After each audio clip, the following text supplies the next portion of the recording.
자, 오늘 본문 누가복음 4장 22절 이하입니다. 누가복음 4장은 그 윗부분에서 16절 위에서 흘러내려오면서 예수님에게 성령이 임하면 그 성령을 통해서 가난한 자에게 복음을, 포로된 자에게 자유를, 눈먼 자에게 다시 보게 함을, 눌린 자를 자유롭게 하고 은혜의 해를 전파하게 한다. 이런 내용이 예수님의 회당에 들어가셔서 강론하는 부분 속에 들어 있습니다. 예수님에게 성령이 임했고 그 성령을 통해서 예수님이 이런 사역을 하신다라는 이사야서의 예언의 말씀을 가지고 예수님께서 회당에 들어가셔서 말씀을 증거하시는데, 그 말씀을 듣는 사람들이 예수님의 그 말씀을 듣고 그 입으로 나오는 바 은혜로운 말을 놀랍게 여겼더라라고 되어 있습니다. 예수님 말씀이 은혜가 되었다, 그 말이죠. 예수님께서 오셔서 실증적 증거를 하십니다. 그래서 병든 자를 고치시고 죽은 자를 살리시고 버려진 자, 귀신 속에 있는 자를 꺼내서 귀신의 앞자리에서 건져내시고 두 눈이 먼 자를 눈뜨게 하시고, 이런 실제적 일들을 하셨죠. 예수님의 사역은 농담이 아니고 거짓이 아니고 실제로 사역을 하십니다. 오늘날 많은 사람들이 자칭 예수라고 하지만 실제적 사역은 없습니다. 병 고칩니까? 못 고치죠. 귀신 쫓습니까? 못 쫓죠. 해방시켜주지 못하죠. 죄에서 건져냅니까? 건지지 못합니다. 예수님은 이 모든 일을 실제로 하십니다. 진히 십자가 달리셔서 피를 흘리심으로 구약의 모든 짐승의 결과가 예수님으로 지배하게 되고, 예수님의 십자가를 통해서 영혼의 주를 사는 히브리서 9장 12절 24절의 약속을 성취하십니다. 그래서 예수님께서 회당에 들어가셔서 말씀을 증거하실 때 사람들이 예수님의 말씀을 듣고 다 놀라게 됩니다. 야, 대단하다. 대단하다. 마치 요한복음 4장 42절에 예수님께서 사마리아 지역에 들어가서 여인과 대화를 했는데, 그 여인이 사마리아 사람의 말을 하고 사마리아 사람이 예수님을 초청해다가 그들이 예수님 말씀을 듣습니다. 그러면서 고백하는 말이, 사마리아 여인의 간증 때문에 우리가 예수님 믿는 것이 아니고 예수님 말씀을 직접 들어보니 그가 과연 하나님의 아들이더라, 그가 그리스도이시더라 라고 그 말을 직접 믿었더라 라고 되어 있습니다. 물론 예수님이 사마리아 지역에 들어가서 어떤 능력을 행한 것에 대한 기록은 나중에 나옵니다. 그러나 예수님 말씀을 들은 그 사마리아 사람들이 예수님을 하나님의 아들로 믿고 신하는 부분이 기록되어 있습니다. 요한복음 7장 45절에도 아랫 사람들이 대제사장들과 바리새인들에게로 오니 그들부터 어찌하여 잡아오지 아니하였느냐. 아랫 사람들이 대답하되 그 사람이 말하는 것처럼 말하는 사람은 이때까지 없었나이다. 예수님처럼 말하는 사람은 바리새인 중에 없었고 사두개인 중에 없었고 대제사장 중에 없었고 장로들 중에 서기관 중에 없었나이다. 그래서 바리새인들이 예수님을 잡아오라고 보냈던 사람들이 예수님의 설교를 듣고 그 설교는 대단합니다 라고 와서 보고를 하니까, 너희도 미혹되었느냐, 우리는 무엇의 제자라, 이렇게 말하면서 폄하시킵니다. 예수님 말씀이 왜 정확할까? 예수님 말씀이 왜 사실일까? 예수님은 구약의 창세기 3장에서 여자의 우선에 대한 예언과 더불어서 말라기 4장에서 하나님의 아들 예수 그리스도의 출현에 대한 예언까지 해서 거의 4,000년 동안 예언되어진 예수님에 대한 모든 부분을 예수님이 다 가지고 오십니다.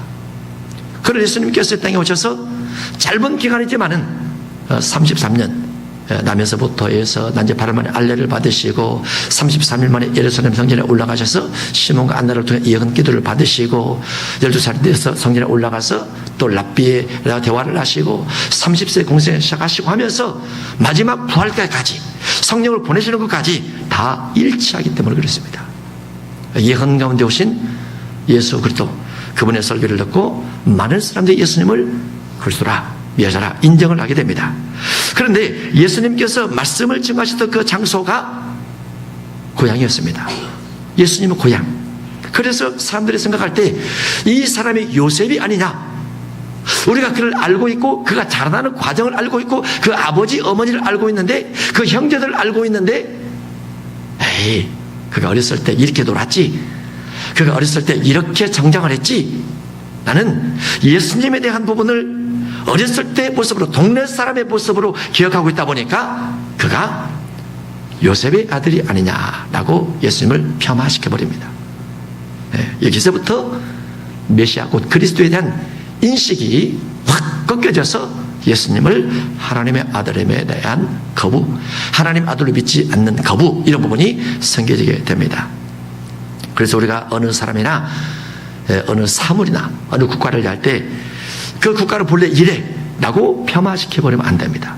그 사람은 그래 라고 폄하시켜버리면 안 됩니다. 반대로 그 사람을 과거에 너무나 좋고 착한 일을 많이 했어, 그래서 그걸 보니 그 사람이 현재 어떻게 지내는가 확인하지 않고 그 사람이 하는 말은 다 옳아, 그래도 안 됩니다. 성경 뭐라고 되어 있습니까? 성경은 열매를 보라 라고 되어 있어요. 그 사람이 신앙생활하는 열매, 물질을 쓰는 열매, 말을 하는 열매, 인격 열매, 열매를 보고 그 사람을 분석하라 되어 있죠. 국가도 마찬가지죠. 우리 국가 열매는 무엇입니까? 우리 국가 열매는 세계 12위 경제대국이 됐다는 거죠. 짧은 기간에 전 세계 어느 국가를 가도 유례가 없는 그 열매의 열매, 민주주의, 그것도 열매입니다. 열매, 그 열매들이 있는 거죠. 열매들이. 근데 그 열매를 우리가 사람을 분석하거나 국가를 분석할 때도 반드시 열매를 통해서 봐야 되는데, 예수님께서 그 고약 사람인데 어렸을 때부터 자라났던 그 아버지에 대한 모습을 간직하고 이 사람의 요셉의 아들이 아니냐라고 예수님의 윗부분에 있는 여러 가지 외당의 설교를 그 사람들이 폄하시켜버리고 맙니다.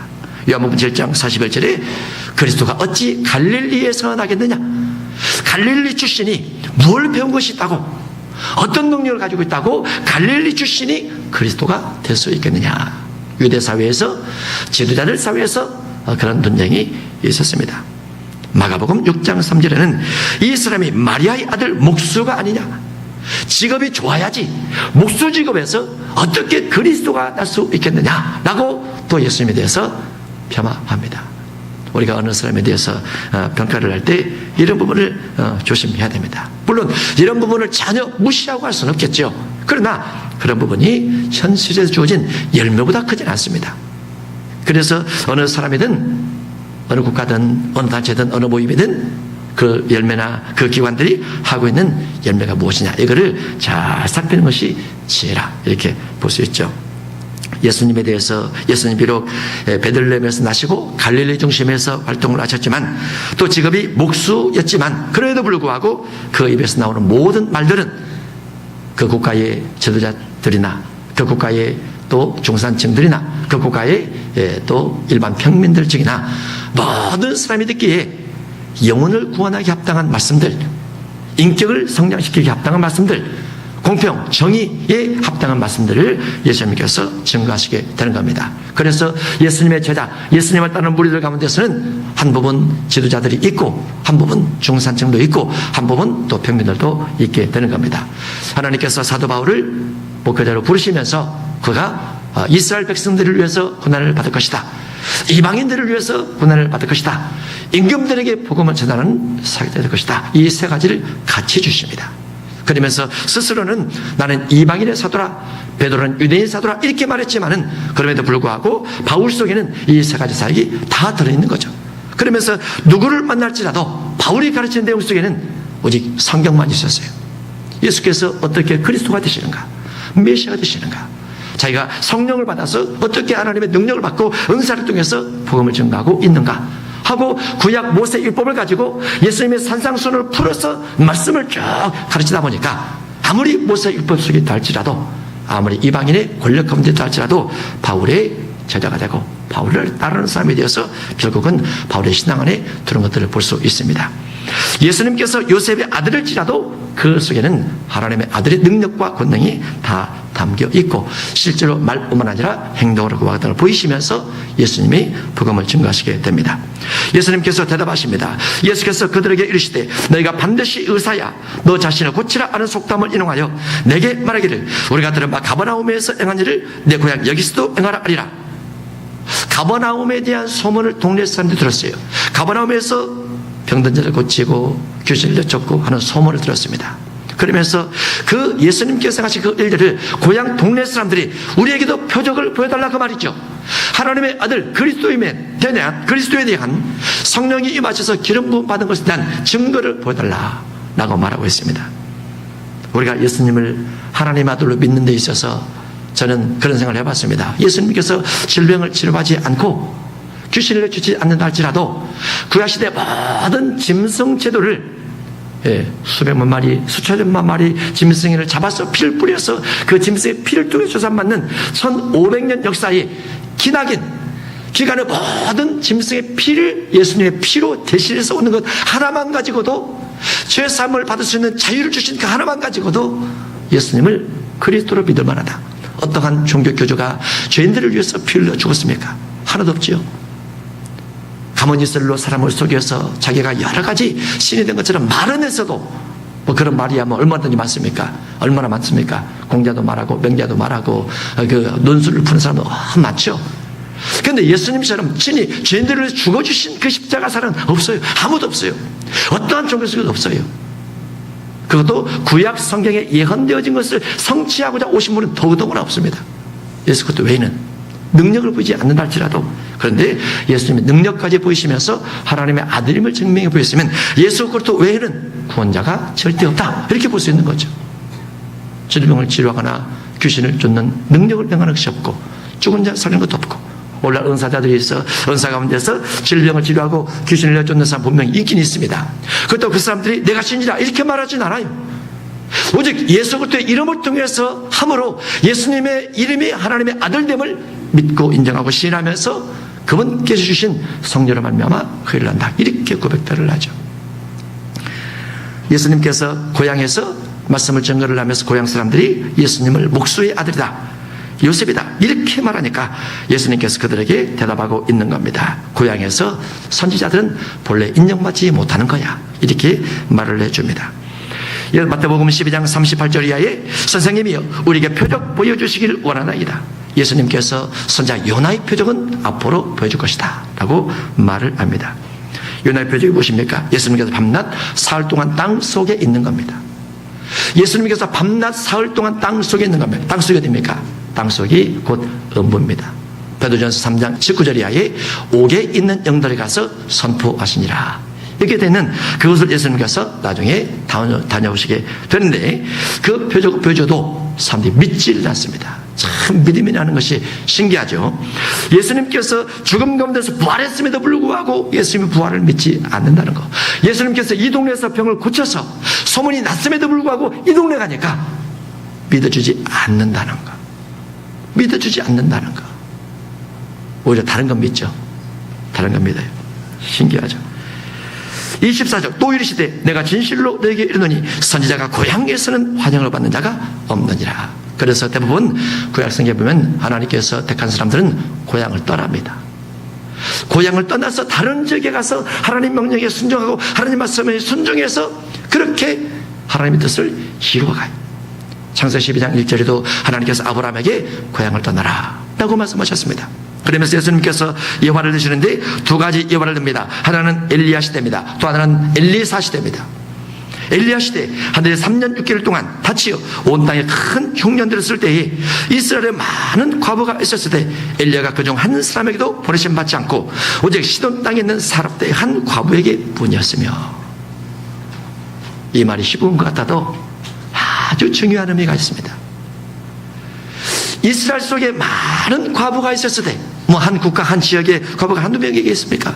정말로 많은 사람이 있었지만 하나님은 엘리야를 오직 한 사람에게만 보냈더라. 왜 그랬을까? 그 사렙다 여인의 믿음만 가지고 있기 때문에, 사렙다 여인 그분만 선지자에 대해서 하나님에 대해서 온전한 믿음을 가지고 있으니까 하나님은 그 한 사람에게만 믿음의 선지자 엘리야를 보내서 그를 공개하게 했고 그를 3년 6개월 동안 먹게 해줬습니다. 많은 사람이 있다고 해서 이스라엘 민족이 전통적으로 아브라함의 우선들이고 모세를 통해서 애굽에서 나와서 가나안 땅에 정착한 사람들이고 또 왕을 통해서 사울왕, 다윗왕, 솔로몬 왕을 통해서 왕권의 형립에 대해서 성립에 대해서 한 국가가 정치적으로, 경제적으로, 문화적으로 다 구성된 국가임에도 불구하고 어떻게 보면 신정일치 국가, 종교와 정치가 일치된 국가, 그런 국가임에도 불구하고 하나님께서 엘리야 시대에 오직 한 사람에게만 보내셨다는 거, 그리고 한 사람만 믿음을 가지고 있었다는 거, 하나님이 인정하는 신앙적 사람, 사렙다 여인 한 사람밖에 없었다는 거, 이게 얼마나 놀랍습니까? 얼마나 무섭습니까? 한편으로 보면 나머지 사람들도 왕권을 중심해서 정치 경제 속에 있는 모든 지도자들도 우리도 하나님의 사람이야, 우리도 이스라엘 전통 속에 있는 사람이야 라고 말할 수 있지만은 하나님께서 인정하지 않는 사람입니다. 자기들 스스로는 신앙이 있고 신앙을 인정하는 것처럼 말할지라도 하나님께서 인정하는 사람은 살았다 이은 한 사람밖에 없었어요. 그래서 엘리야에게 감동을 줘서 살 때 가라, 그 인이들을 공개할 것이다. 그리고 엘리야가 거기에 가서 여인이여 내게 물을 주시오 하고 여인이 물을 가지러 갑니다. 그래서 등 뒤에다 말합니다. 떡도 가져오시오. 그러니까 여인이 말하기를 내가 지금 통에 가루 한 조금 있고 병에 기름 조금 있는데 이거 너무나 적어가지고 이거 가지고 떡을 만들어서 나와 내 아들이 먹고 죽으려고 합니다. 그런데 어찌 선지자께서 떡을 가져오라고 하십니까? 그래서 선지자가 다시 말합니다. 그거를 먼저 내게로 가져오라. 여호와께서 말씀하시기를 통에 가루가 3년 6개월 동안 다하지 않고 병의 기름도 결코 떨어지지 않을 것이다. 그래서 그 여인이 그 말에 그대로 순종해서 작은 떡을 만들어서 가져와서 엘리야가 먹습니다. 그리고 연이어서 계속 통해서 가루가 나오고 병에서 기름이 떨어지지 않았더라. 이렇게 됐어요. 뭐 때문에 그렇습니까? 여인이 여호와 하나님을 믿고 신뢰하고 여인이 선자를 믿고 신뢰하니까 하나님께서 이적과 기적을 그 집에 내려주신 거예요. 근데 그 여인 같은 믿음을 가진 사람이 그 지역에 없었더라고 말이죠. 그 국가에 없었더라고 말이죠. 많은 사람이 혼자 살고 있지만 없었더라고 말이죠. 그만큼 믿음이라는 것은 중요한 겁니다. 예수님께서 고향에서 말씀을 증거를 하니까 고향 사람이 아버지가 목수고 지도 목수인데 어떻게 하나님의 아들이라고 말할 수 있느냐? 현실을 보고 말해야죠. 결과를 보고 말해야죠. 열매를 보고 말해야죠. 어떤 일을 하고 있는가를 보고 말을 해야죠. 머릿속에 들어있는 쓴뿌리 가지고 사람을 대하니까 그 사람에 대해서 폄하하는 말을 하고 예수님을 그리스도로 받아들이지 못하게 된 겁니다. 또 하나 여발을 떠들죠. 또 선자 엘리사 때에 이스라엘에 많은 나병한 자가 있었을 때 그 중에 한 사람도 깨끗함을 얻지 못하고 오직 수리아 사람 나만 뿐이었느니라. 이스라엘에 많은 나병한 자가 있었는데 그 나병한 자가 엘리사를 찾아오지 않았어요. 엘리사를 찾아가면 하나님께서 엘리사를 선지자를 통해서 내 병을 낫게 해주실 것이다 라는 믿음을 가지고 있는 나병한 자들이 없었다고 말이죠. 그래서 하나님께서 오죽하면 아람 사람, 수리아 사람, 이스라엘의 어떤 소녀가 아람의 침공을 통해서 포로 잡혀갔습니다. 그래서 나만 장군 아내의 종이 되었어요. 그 집에 가서 보니까 나만 장군이 국가에 격격한 공을 세워서 국가에서 인정하는 장군이었었는데 나병했단 말이죠. 그래서 여주인에게 말을 합니다. 우리 장군께서 이스라엘에 있는 선지자에게 얼굴 한번 보였으면 좋겠습니다. 그분께서 고쳐주실 것입니다. 그 말을 듣고 그 장군의 아내가 왕에게 말을 합니다. 왕에게 말을 하니까 왕이 이스라엘에 편지를 보내요. 이스라엘 왕이요, 우리의 장군이 나병이 들었는데 당신 나라에서 고친다고 하니까 내가 보내겠습니다. 그러니까 이스라엘 왕이 막 사시나무 떨듯이 떨어요. 아람이 우리를 침략해 가기 위해서 이런 전술을 쓰고 있구나 막 뜹니다. 그 소식을 엘리사가 듣고 왕에게 편지를 써서 왕이 걱정하지 마시고 그가 오거든 저희 집에 보내십시오 하고 이제 아람 나만 장군이 군대를 데리고 옵니다. 이 병 고치러 오면 무슨 군대를 데리고 옵니까? 그냥 와야지. 그러니까 이제 더 무서웠다는 거죠. 그래서 엘리사 집에 가니까 엘리사가 하는 말이, 문도 열어주지 않고 하는 말이, 가서 요단강에 몸을 7번 씻으시오. 일국의 장군인데, 아람 군대에서 인정받고 총만 맞는 장군인데, 이스라엘의 작은 국가에서 한 선지자가 문도 열어주지 않고 요단강 물에 몸을 씻으라고 그러면 깨끗해질 거라고 말을 하니까 기분이 나빠가지고 분노가 나서 가버립니다. 그중 신하가 하나 나서서 말하기를, 장군이여, 아버지여, 다른 선지자가 말할지라도 듣지 않았겠습니까? 한번 해보십시다. 그러자 분노를 갈아치고 가서 몸을 씻으니까 어린아이 살처럼 깨끗하게 됐더라. 이게 어디서 나는 겁니까? 믿음에서 나는 거죠. 그러면 이스라엘은 많은 나병한 자들이 있는데 믿음이 왜 없습니까? 고향 사람에 대한 배척, 쓴뿌리에 대한 배척, 이런 걸 가지고 믿어주지 않는 겁니다. 동네 사람에 대해서 믿어주지 않는 거, 국가 사람에 대해서 믿어주지 않는 거, 외국에서만 뭔가 뛰어나고 잘난 것 같이 보이는 거, 잘못된 것들이죠. 그런데 그 계집종은 엘리사 선지자에 대한 믿음을 가지고 있었고 그걸 말을 해서 자기 주인을 치료하기는 그런 전도자가 됐어요. 하나님 예수님께서 예화를 드시면서 고향 사람이 인정받지 못하는 것이 잘못된 것이 아니고 고향 사람이라고 쓴뿌리를 가지고 자랐던 과정을 가지고 사람을 평가하고 판단하는 것이 잘못된 것이다. 이런 말씀을 건네고 있는 겁니다. 우리가 어느 사람이든지 어느 국가든 바라보면 반드시 열매를 보고 분석을 해서 그 사람 비판하거나 정죄하지 말고 독사라 말하지 말고 그 사람이 현재 무엇을 하고 있는가 어떻게 하고 있는가 이와 같은 분석해서 그 사람과 대화를 하고 도의를 하면서 이렇게 지내야 합당하죠.